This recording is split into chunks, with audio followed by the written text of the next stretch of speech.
Chers amis, bonjour. Avec l'aide de Dieu, nous allons poursuivre l'étude des travaux interdits le Shabbat. En l'occurrence, nous allons voir la mélacha de bichoul, cuire, faire cuire quelque chose à mets pendant Shabbat.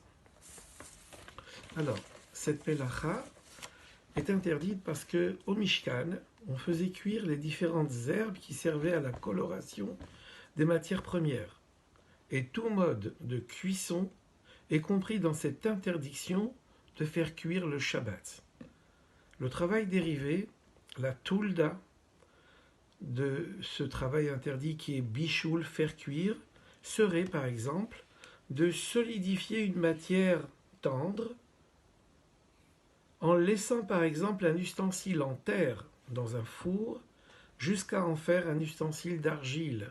On aura durci cette matière-là et ça s'apparentera à faire cuire.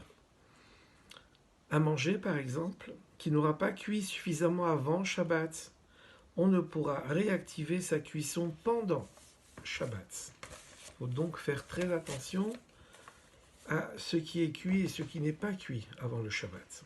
Quelques définitions. Keli Rishon. C'est l'ustensile premier qui est sur le feu.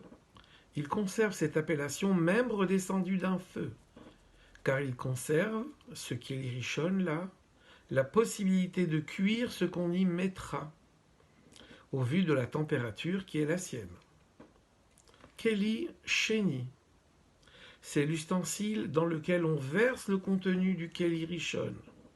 De facto, sa chaleur est moins importante. Et donc, il n'y a pas un risque de faire cuire ce qu'on y mettra. Par exemple, également, on ne laissera pas un fruit ou de l'eau proche de la source de chaleur pendant Shabbat, car cela pourra amener ces fruits à cuire ou de l'eau à se réchauffer plus qu'il n'en faut. Toutes les actions permises Yom Tov, les jours de fête, ne le sont que pour le jour de fête lui-même, et il sera interdit de préparer un mets le jour de Yom Tov pour le lendemain. Cependant, il sera permis Yom Tov de prendre un grand récipient, d'y mettre un plus grand morceau de viande, même si tout ne sera pas consommé le même jour, et qu'il en reste donc pour le lendemain, car le mets sera d'autant plus appétissant quand un grand morceau de viande s'y trouvera.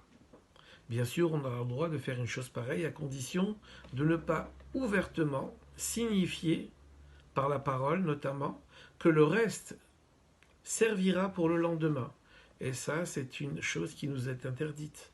D'où l'importance de l'intention que l'on met dans toutes nos actions. Très bon après-midi.